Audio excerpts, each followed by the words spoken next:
भारत है उसका उनके अपने ही मीडिया और मजहबी स्कॉलर्स जो है वो सवालात उठाना शुरू कर दिया उन्होंने कि ये जो है क्या मोदी और जो भारतीय फौज है ये क्या ड्रामा रचा रही है, क्या इन्होंने उस पहलगाम वाली जगह पर ड्रामा रचाया और वो जोड़ा भी सामने आ गया, इनकी सिक्योरिटी फेलियर भी सामने आ गई।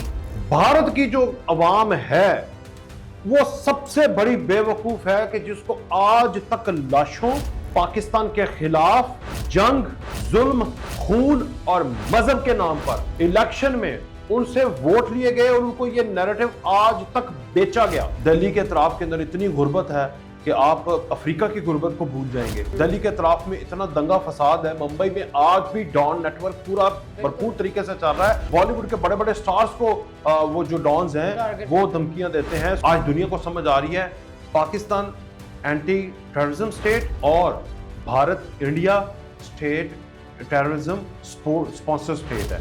वो टेररिज्म को स्पॉन्सर करते हैं और हम टेररिज्म को काउंटर करते हैं।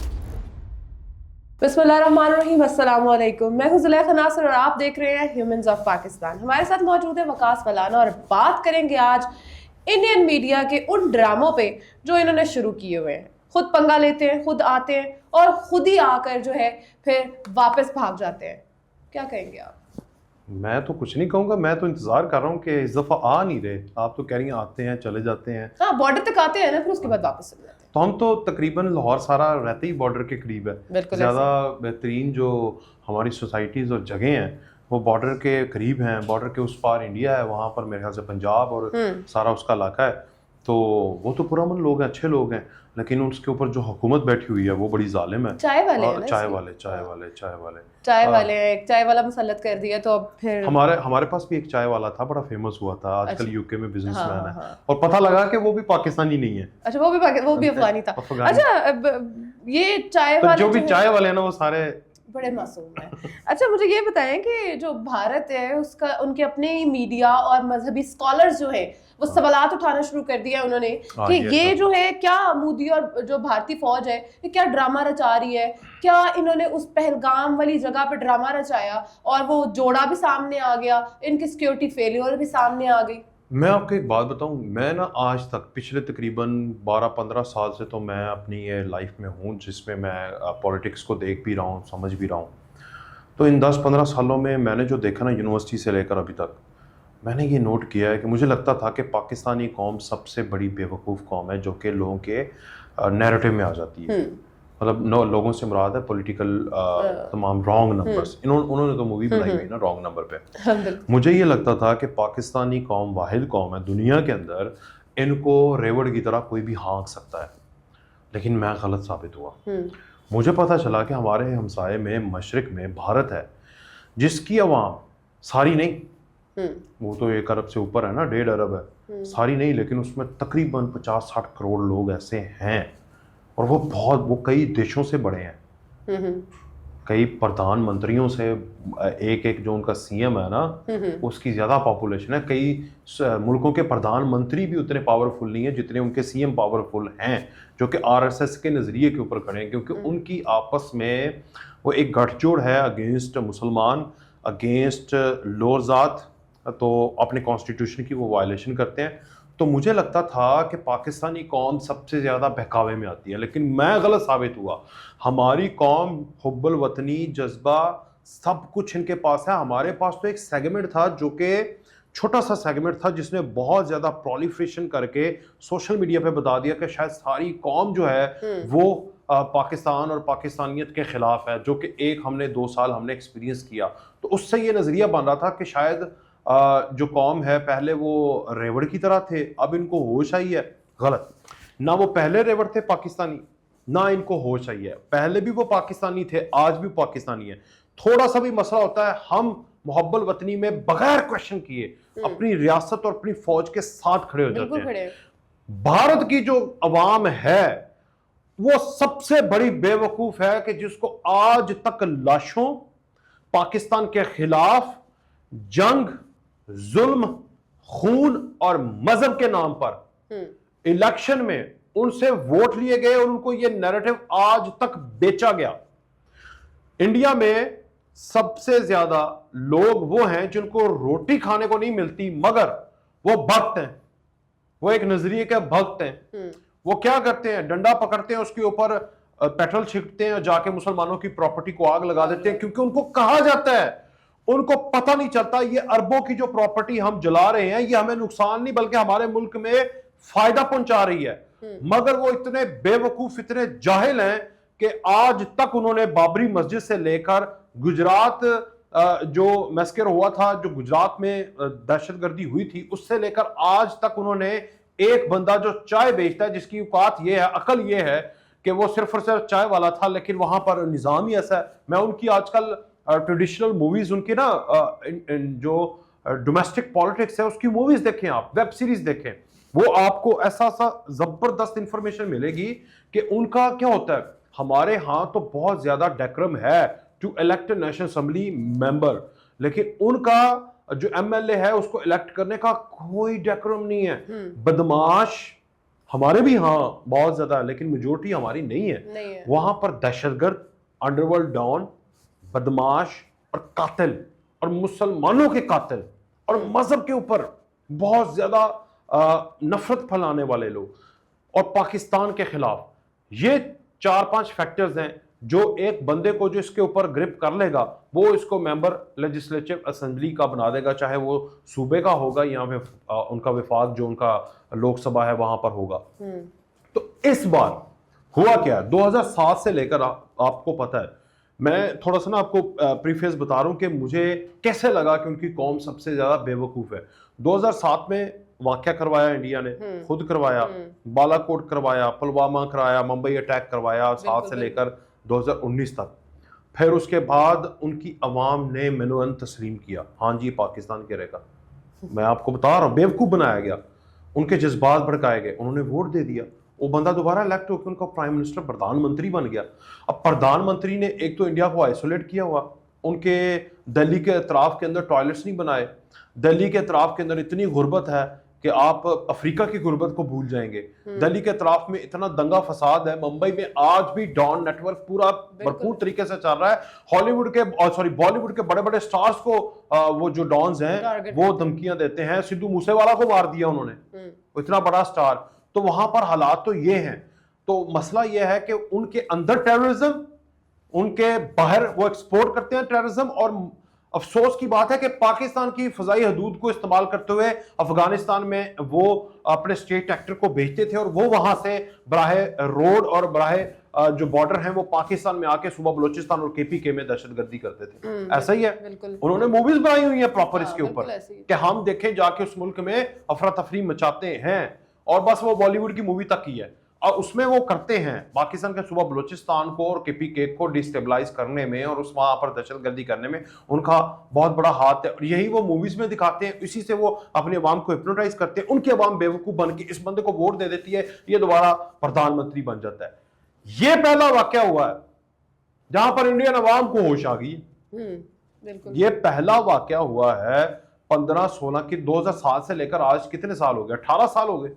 18 सालों में पहली दफा ऐसा हुआ है कि इंडियन अवाम ने बजाय इसके कि मिनोअन हिप्नोटाइज होकर मोदी के इशारों पर नाचते हुए पाकिस्तान की फौज आईएसआई को क्वेश्चन करने की बजाय रॉ, सीबीआई, एनआईए और बाकी एजेंसीज को क्वेश्चन करना शुरू कर दिया है। मोदी सरकार को क्वेश्चन करना, उन्होंने जो उनके मेन क्वेश्चन जो कि उनके सोशल मीडिया पे बड़े बड़े उनके जो और उनके हाथ सोशल मीडिया नहीं, उनके हाथ ज्यादा ये मीडिया ही है, जो करंट मीडिया है ना, ये ज्यादा उनका प्रोलिफरेट, बिकॉज स्टेट ने ऑक्यूपाई किया हुआ है, स्टेट ने बहुत रेगुलेट किया हुआ है, गुलाम बनाया हुआ है मीडिया को। अर्नब गोस्वामी वो स्टेट का पिल्ला है, कुत्ता है, पालतू है। तो वो क्या करता है, वो क्वेश्चन करता है, अवाम उससे क्वेश्चन कर रही है। मोदी बात कर रहा है कि ये हो गया, बिहार में जलसा किया, अवाम ने वहां पर उसको क्वेश्चन कर दिए कि भाई तुम कहां थे जब वहां पर मणिपुर में लोगों को हिंदू अपने भाइयों को मार रहे थे, मुसलमानों को, अपने वतन के लोगों को मार रहे थे, तब तुम कुछ नहीं कर रहे थे। इस दफा तुमने मारा है और तुम पाकिस्तान पर डाल रहे हो। बताओ, अगर सपोज पाकिस्तान ने मार दिया तुम्हारे लोगों को, सपोज, ये कह रहे हैं वो लोग, मैं नहीं कह रहा, ये लोग कह रहे हैं, आप कमेंट्स में जाकर देखें उनके, वो हिंदी के अंदर कमेंट कर रहे हैं, उसकी ट्रांसलेशन को क्लिक करें, आपको कमेंट की इंग्लिश में समझ आ जाएगी। वो क्वेश्चन कर रहे हैं, एक बंदे ने 5 क्वेश्चन किए। पहला सवाल उसने कहा कि अगर ये पाकिस्तान ने करवाया तो मोदी सरकार आपकी अरबों खरबों की जो फौज है, जो हमारे टैक्स पे पलती है, उसको खत्म कर दो। सही बात। पहला सवाल। दूसरा, अगर ये पाकिस्तान ने करवाया और 400 किलोमीटर दूर करवाया तो 400 किलोमीटर का जो ये इलाका है ना, ये पाकिस्तान को दे दो, क्योंकि वो तो पहुंच जाते हैं, तो इधर बॉर्डर बना लो ना, इधर उधर उनको दे दो। ठीक है। सही बात। तीसरा क्वेश्चन, अगर 400 किलोमीटर अंदर आ गए, वहां पर जो 7 लाख फौज है सारी की सारी सस्पेंड कर दो। अगर, चौथा क्वेश्चन, अगर ये वाकया हो गया है, 5 मिनट के बाद तुम्हें पता चल गया कि पाकिस्तान ने करवाया है, तो पहले क्यों नहीं पता लगा? तो इससे पिछले जो 5 मिनट हैं उस पर तुम्हारा इस्तीफा भी बनता है, तुम इस्तीफा दे दो। और अगर ये सच है तो इस दफा ये ना करना, हमारे अंदर हिम्मत नहीं है, हम नहीं लड़ सकते, वो जज्बा शहादत रखते हैं, वो तो मुजाहिदीन है, वो आके घुस के मारेंगे, इसको इंटरनेशनल फोरम पर लेकर जाओ और साबित करना इस दफा, घर ना वापस आ जाना, भागना ना। ये 5 सवाल किए हैं और इन 5 सवालों का एक सवाल का भी जवाब मोदी सरकार और मोदी के अमित शाह, वो डेवल जो है अजीत डोवल, वो किसी डिफेंस मिनिस्टर, उनका वजीर दाखिला, किसी स्टेट मिनिस्टर के पास, इवन गवर्नर, किसी के पास, उनके तो आर्मी चीफ का तो मुझे पता ही नहीं है, तो हमारे आर्मी चीफ का तो दुनिया को पता है, उनके आर्मी चीफ का किसी को नहीं पता, उनके अपने मुल्क के लोगों को नहीं पता कौन लगा है। ठीक है ना, वो तो वो के हाँकने वाला वो बेचारा मोदी की दुम लगी हुई है, दुम को पकड़ के वो पीछे पीछे चल रहा है। तो असल में ये 5 सवाल आपको भी समझ आ रही है ना, इन 5 सवाल बहुत अच्छे से समझ आ रही है। यही 5 सवाल उनका एक एक बंदा कर रहा है, और अगर 5 सवालों के जवाब नहीं दे पाओगे तो भाई आप इस तरह करो, जान छोड़ दो। एटॉमिक पावर तुम भी हो, एटॉमिक पावर वो भी है, खित्ते का हमारा नुकसान होगा, तुम्हारा कुछ नहीं होना। और एटम बम तक तो बात जानी नहीं है, उन्होंने तुम्हें वैसे ही चपेड़े मार मार के ना, ये लोग कह रहे हैं कि अगर 2-4 बंदे आकर 400 किलोमीटर घुस जाते हैं और वहां का आर्मी चीफ कह रहा है कि इस दफा तुमने ये कर दिया तो हम घुसकर मारेंगे, और अगर तुम्हारे बकौल उनके 4 बंदे 400 किलोमीटर दूर आके हमारे बंदे मार जाते हैं तो उनकी 7 लाख फौज हमारा क्या करेगी? सही बात है। ये लोग उनके खुद क्वेश्चन कर रहे हैं। तो ये सवाल उनके लोगों को समझ आ गई है, मोदी को इसलिए समझ नहीं आ रही क्योंकि मोदी ने बिहार के अंदर इलेक्शन जीतना है, और वो इलेक्शन जब तक नहीं जीतेगा उसके पास एक ही है। अनफॉर्चुनेट पाकिस्तान में इमरान खान, नवाज शरीफ, जरदारी, शहबाज शरीफ, मरीम नवाज, एमल वली, मौलाना फजल रहमान, बिलावल भुट्टो, बलूचिस्तान के भी 1-2 लगा दें आप, ठीक है, आज तक किसी के मुंह से आपने इलेक्शन के दौरान भारत का नाम सुना? बिल्कुल नहीं। किसी लीडर के मुंह से सुना? इवन जो सिंध के लोग हैं वो तो जो हिंदू बरादरी है उससे तो बड़ी मोहब्बत करते हैं सिंध के हमारे। कल भी वो बिलावल ने कहा ना कि सिंधु देश तो हमारा है, इंडस सिविलाइजेशन हम है भाई उसके पायनियर। यहाँ मुल्तान से स्टार्ट हुई है, मुल्तान इज हिस्टोरिकली सबसे ज्यादा एनिशिएंट शहर है, यहां से सिविलाइजेशन स्टार्ट हुई जो फैलती फैलती पूरे बरसगीर में फैली है, ये सिंध से स्टार्ट हुई है। तो ये मुल्तान, सिंध, ये सारा जो एरिया सूफिया कलाम का एरिया, यहां से ही लोगों को यहाँ पर शमा जली थी। तो ये एरिया, यहाँ पर पानी जो है ये हमारा हजारों सालों से सकाफती हक है, और अब तो हमारा कानूनी और इंटरनेशनल हक है, तो ये तो तुम बंद नहीं कर सकते। पहली दफा मैंने किसी जलसे के अंदर भारत को ललकारते हुए अपने किसी लीडर को सुना। पहली दफा मैंने किसी सलामती कौंसिल के अंदर चीफ ऑफ आर्मी स्टाफ ने 2 टोक मौकफ अपनाया है कि अब तो फिर ऐलान जंग होगा। पहली दफा मैंने अपने नेशनल टीवी के ऊपर इस तरह भारत के खिलाफ तकरीर सुनी है, वरना वी डोंट बोदर, हमारे अपने अलग से मसले हैं, हमारे मसाइल हैं, हमारा अलग से एक निज़ाम है।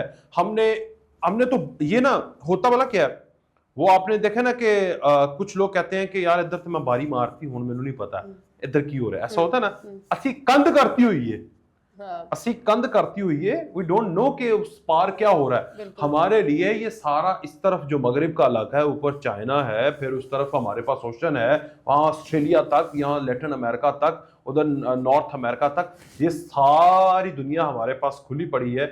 हम उनके साथ अपने टाइज मजबूत कर रहे हैं। तुम एक मुल्क हो, 1.5 अरब आबादी हो, अगर तुम्हें खत्म कर दिया जाए तो सफा हस्ती से हिंदुस्तान मिट जाएगा।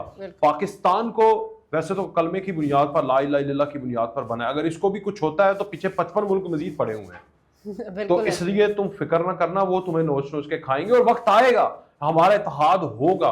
तो ये समझते हैं कि ये इनका आपस में इत्तेहाद नहीं है, तो इसलिए किसी एक मुल्क को भी छेड़ लेंगे, दूसरे तो कुछ कहना नहीं। इसराइल और फ़लस्तीन की एग्जांपल आपके सामने है। तो पाकिस्तान के खिलाफ इंडिया भी यही समझता है कि कश्मीर के ऊपर हक मार दिया, किसी ने आवाज़ नहीं उठाई। लेकिन वक्त करीब है जब सऊदी अरेबिया से लेके यूएई से लेके हर मुल्क, मुस्लिम मुल्क जो है, भारत को थप्पड़ मारेगा। हमारे लिए, पाकिस्तान के लिए ये वक्त करीब है, आप देखिएगा। क्योंकि एक सूफी बरकत थे, उन्होंने कहा था वक्त करीब है जब पाकिस्तान की हाँ और ना में अक़वामे मुस्लिम नहीं, अक़वामे आलम के फैसले हुआ करेंगे। तो भारत को उस सूफी की बात को अपने जहन में रख लेना चाहिए। तो इसलिए ये जो सवालात हैं इसका जवाब दे दें आप। अब बाकी पाकिस्तान ने तो आज कह दिया कि गैर जानबदार वज़ीर आज़म ने कह दिया, कमीशन बनाएं, इंटरनेशनल फोरम पे बनाएं, सबूत रखें। जो सबूत रखेंगे, जो कुछ हुआ पहले भी 2019 में तुमने कहा, हमने तुम्हारे सबूत देने से पहले कुछ कालेदम तंजीमें जिस पर हमें शकूक व शुबहात थे, उनको हमने इंटरनेशनली कालेदम करार दिया अपने कॉन्स्टिट्यूशन में। वहां पर एक्ट पास किए, 2019 की बात करता हूँ, मार्च में शुरू हुआ। फिर भी हमें दुनिया ने जुल्म करते हुए ग्रे लिस्ट में डाला।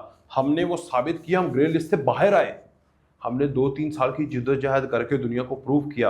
फिर हमने बताया कि हम एंटी स्टेट हैं, एंटी टेररिज्म स्टेट हैं। हम तो टेररिज्म को काउंटर करने वाली, सबसे ज़्यादा शहादतें देने वाली स्टेट हैं। तो आज दुनिया को समझ आ रही है पाकिस्तान एंटी टेररिज्म स्टेट और Bharat, India state terrorism sponsor state है। वो टेररिज्म को स्पॉन्सर करते हैं और हम टेररिज्म को काउंटर करते हैं। ये समझते हैं कि अगर सियासी इख्तलाफात हमारे मुल्क में है और हमारे मुल्क में उसको लेकर थोड़ी सी लड़ाई या थोड़ा सा झगड़ा हो जाता है तो हम कमजोर हैं। हम कमजोर नहीं है, कमजोर हो तुम। तुम्हें जब तुम्हारी बात आती है तो हम सब एक हो जाते हैं। हमारे बच्चे क्या, हमारे बड़े क्या, हमारे सियासतदान क्या, हमारे आर्मी के लोग क्या, सब के सब तुम्हें ऐसे तहस नहस करेंगे। एक बार आओ, घुस कर दिखाओ, तुम्हें हम ऐसा मजा चखाएंगे कि हमेशा जिंदगी भर याद रखोगे कि पाला किसके साथ पड़ा था। इसी के साथ ज़ुलैखा नासिर को दीजिए इजाजत। एक नए प्रोग्राम के साथ दोबारा हाजिर होंगी। अल्लाह हाफिज।